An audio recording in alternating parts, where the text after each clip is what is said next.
안녕하세요. 제 말을 동네 개 짖는 소리만큼도 신경 쓰지 않으시는 어머님과 그런 어머님을 싸고드는 남편과 이혼했습니다. 지금도 그때를 생각하면 가슴이 쿵쿵 뛸 정도로 스트레스를 많이 받았어요. 이렇게 사연을 쓰는 것도 어디다 털어놓지 않으면 화병이라도 걸릴까 싶어서고요. 남편과 저는 직장에서 처음 알게 되었습니다. 저보다 2년 늦게 입사한 남편은 옆에서 보기에 일에 있어서 의욕도 넘치고 주변 사람들과 대인관계도 좋은 신입이었지요. 하지만 제가 느낀 건 딱 거기까지였고 이후로는 남편에게 큰 관심을 두지 않았네요.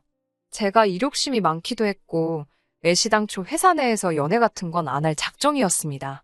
입사 당시 선배들이 말해주길 회사에서 사내 연애하는 걸 굉장히 안 좋게 생각한다며 웬만하면 남자는 밖에서 만나라고 했었거든요.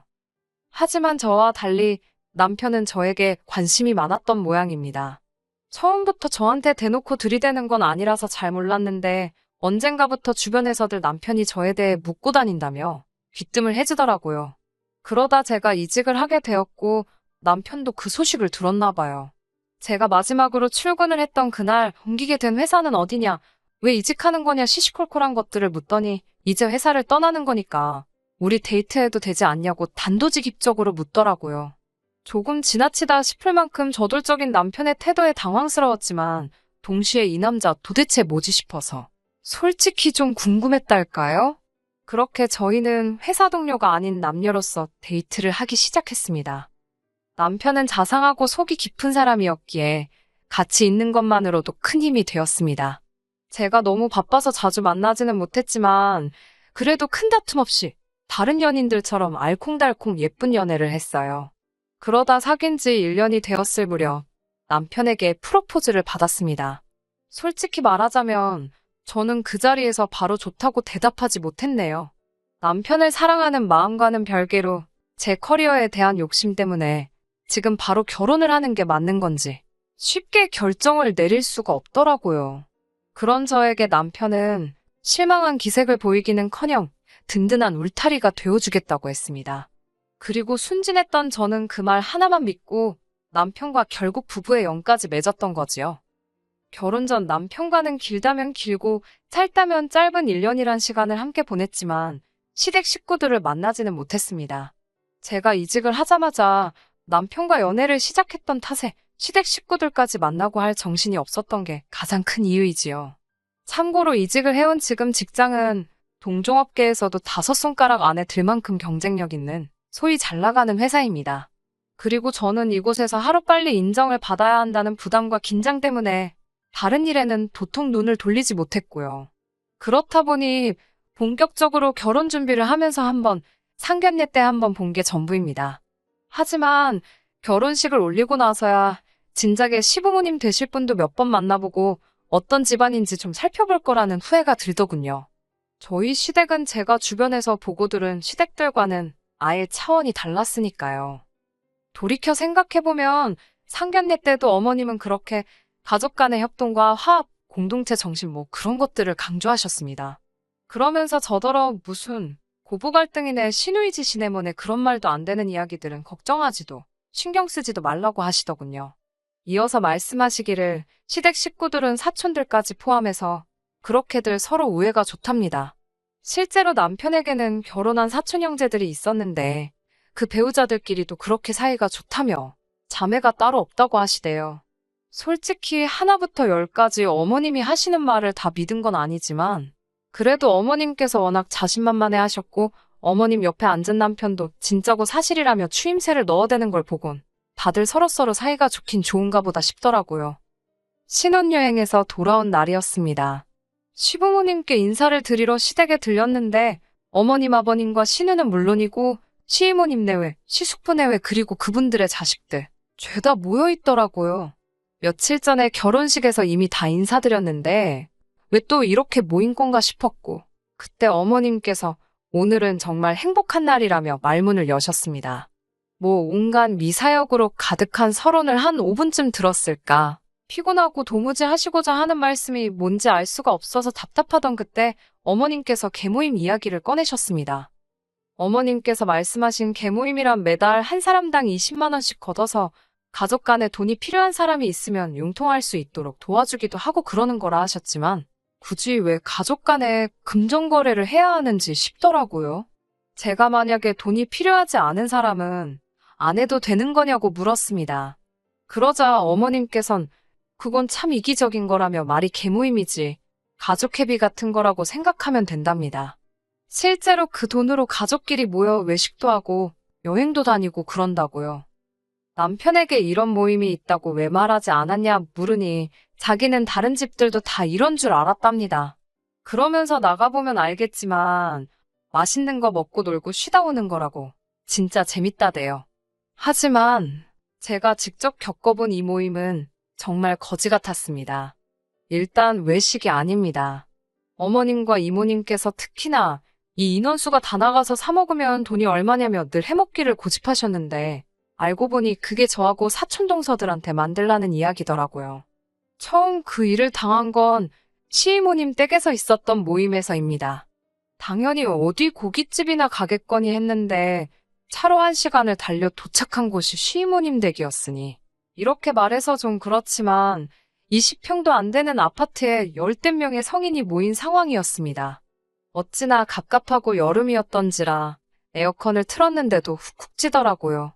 게다가 집이 작다 보니 부엌이라고 해봤자 음식을 조리할 공간도 마땅치가 않았는데 그럼에도 불구하고 어머님과 시이모님께서는 음식을 해먹자고 조금만 고생하면 같은 돈으로 훨씬 맛있게 먹을 수 있다면서요.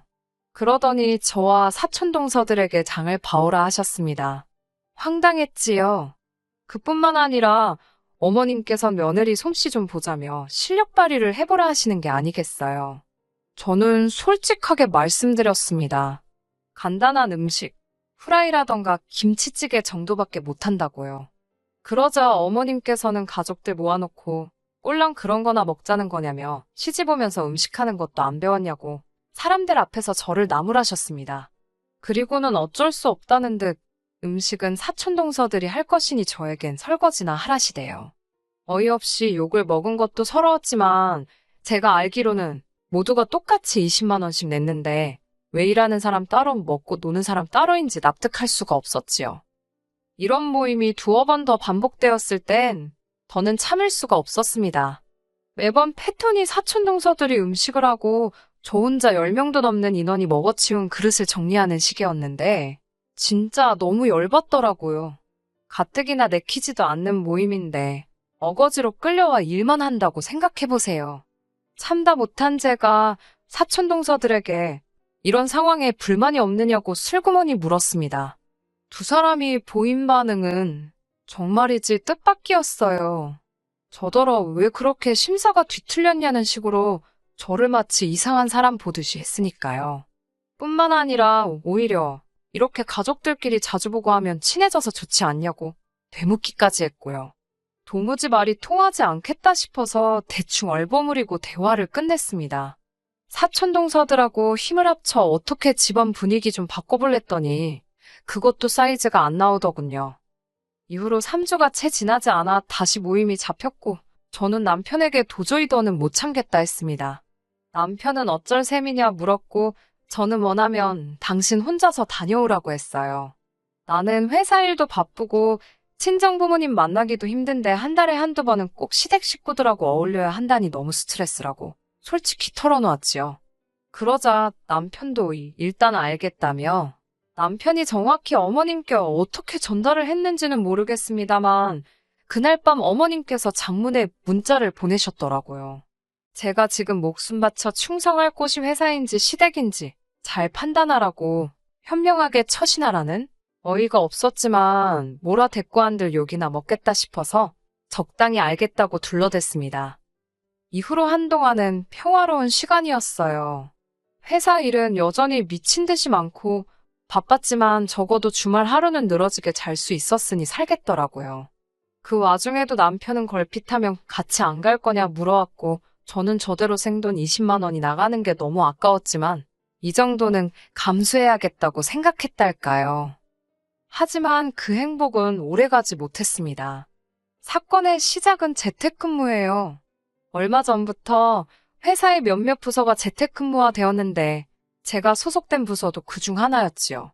제가 재택근무를 하게 되었다는 소식은 금세 어머님께도 들어갔던 모양입니다.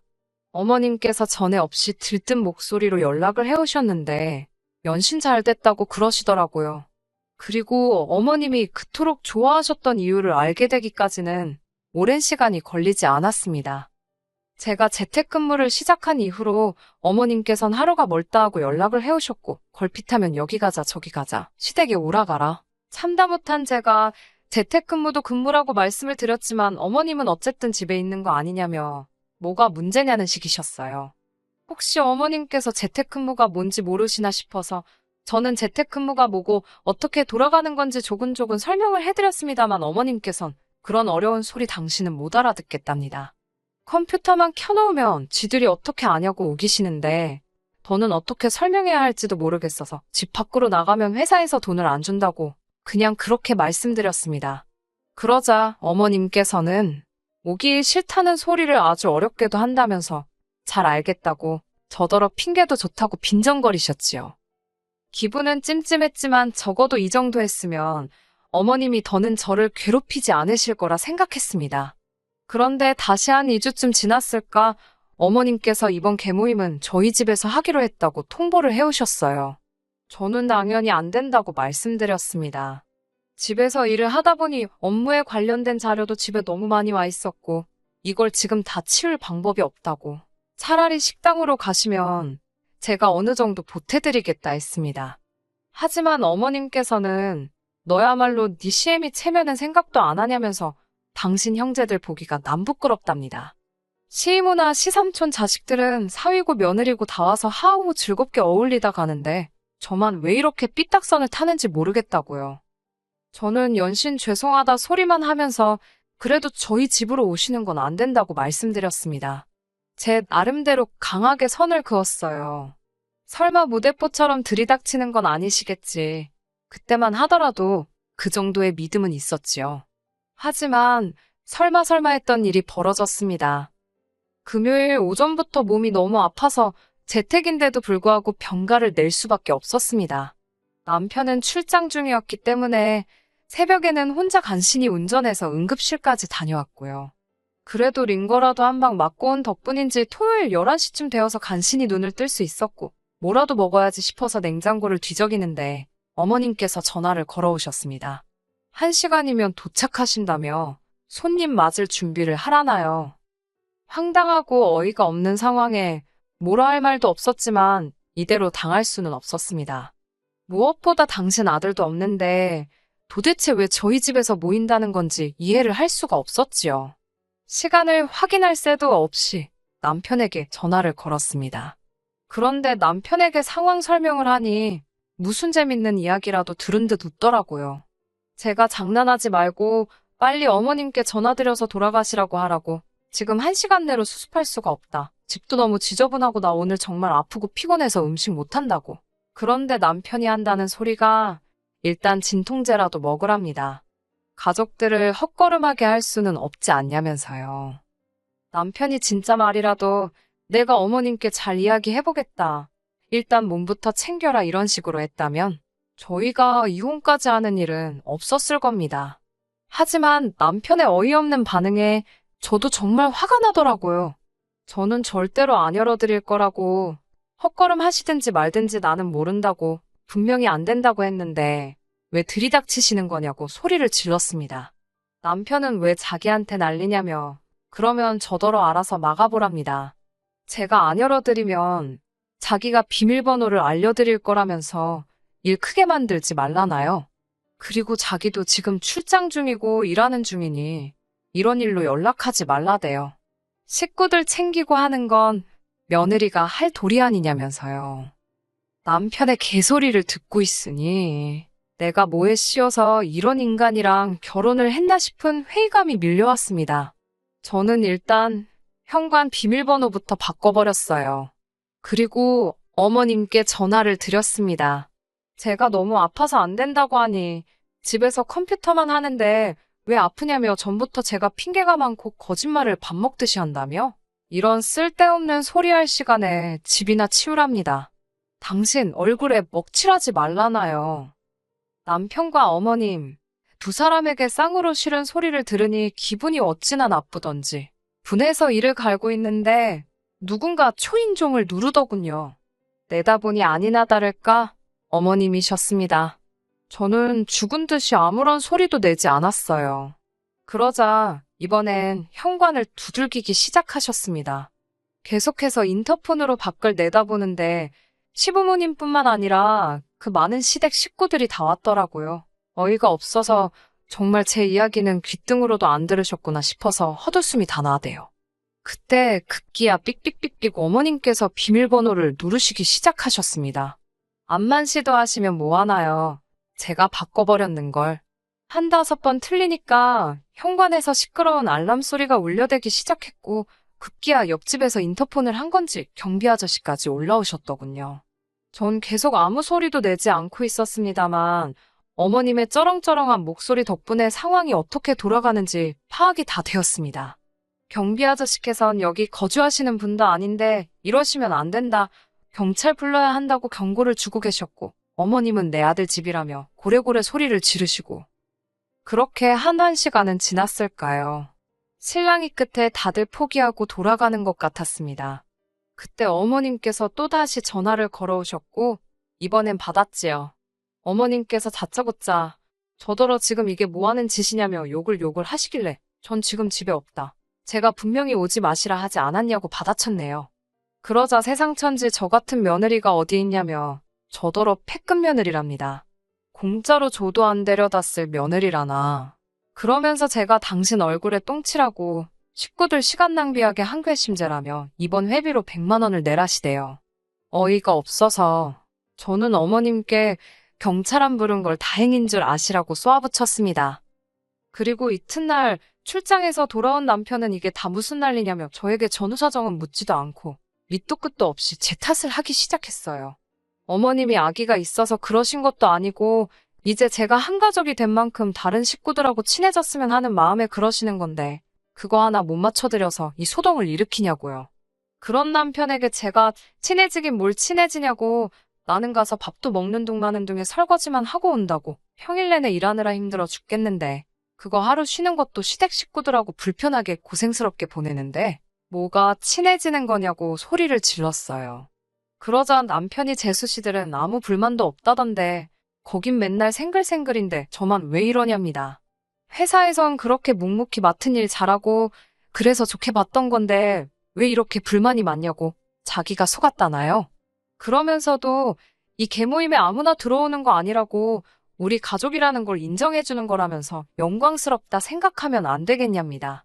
영광 같은 소리 하네. 저도 모르게 그런 말이 절로 나왔습니다. 남편도 그 소리를 들었는지 저더러 지금 뭐라 한 거냐면서 개모임에 있기 싫으냐입니다. 전 싫다고, 너무 싫다고 제발 좀 빼달라고 했어요. 돈도 내기 싫다고, 돈 내고 일하고 내가 약 먹었냐고. 저도 화가 나니까 악을 쓰며 말하게 되더라고요. 남편이 한참 듣고 있더니 그럼 이혼하자입니다. 자기는 제가 이렇게 불만이 많고 가족 간의 불화를 야기하는 걸 가만히 보고 있을 수는 없다나요. 저도 에라 모르겠다 싶어서 그러자 했어요. 막말로 애가 딸린 것도 아니고 저도 손해볼 것 없었는걸요? 그렇게 남편과 완전히 갈라서게 되었습니다. 막상 결정을 내리고 나니까 그 다음부터는 그냥 시간이 걸려서 그렇지 어려울 건 없더라고요. 짜증나고 성가신 과정이 있긴 했지만 어거지로 뜯겼던 그놈의 갯돈도 받아냈어요. 어이없던 건 이혼하고 나서 동서들한테 연락을 받았는데요. 한다는 소리가 좋겠다며 부럽답니다. 못하면 니들도 들이받으라고 한 소리 해줄까 하다가 냅뒀습니다. 지 팔자 지가 알아서 하는 거지요 뭐. 저도 앞으로는 다시는 팔자가 꼬이지 않도록 정신 바짝 차리고 살아야겠어요. 끝까지 들어주셔서 감사합니다. 오늘의 사연은 여기까지입니다. 구독과 좋아요, 알람 설정 부탁드리고 더 좋은 사연으로 다시 찾아뵙겠습니다. 감사합니다.